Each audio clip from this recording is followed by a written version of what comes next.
But there was no weight to the anchor itself. It wouldn't actually stop the boat, even if you dropped it all the way down. And rather than dropping it down, I would lower it maybe 20, 30 feet into the water, and I would hold it there as the boat would drift in the tides. And as I lowered it down and I pulled it up, I could feel different things happening to it. I could feel it pulling one way, or actually rising even without me lifting it, or pulling down, sucking into the abyss. And I asked my dad, who was peeing off the side of the boat,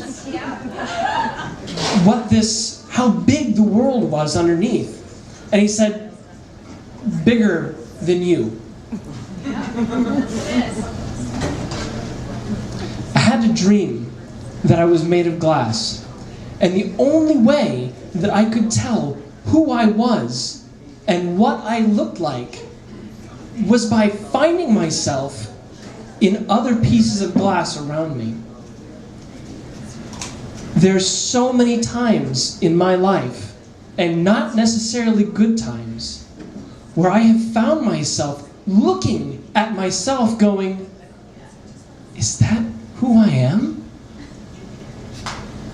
You've been there. We've all been there, where all of a sudden we realize something that we've said or something that we've done, how horrible or how amazing it is. And we had no idea that we had this within ourselves, because we don't know who we are. We are glass. We are surrounded by other people. And unfortunately, the only way we can tell what we are is to bump into each other. Is to watch ourselves react with the people around us. I flew a kite in the desert. When I was in the Army, I was stationed in El Paso, Texas, and I went with a group of Navy guys up to the top of a mesa. And one of the things we did up there is we flew kites. And I had that same feeling, except no one was peeing over the side of the boat.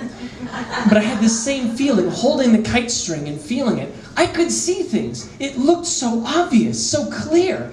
How could anything be hidden from me? But I had no control over the kite.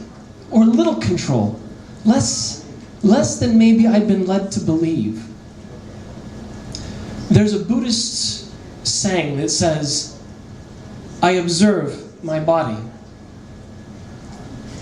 The observed cannot be the observer. Therefore, I am not my body. I can see my thoughts. I can hear them. That means that they are being observed. And since the observed cannot be the observer, I am not my thoughts. I can feel my emotions. I am the observer. I can watch as they flow around me, take me places I did not expect. The observed cannot be the observer, so I am not my emotions. So I don't know what I am. I am glass. You are glass. And up here on stage, I'm trying to find out who I am.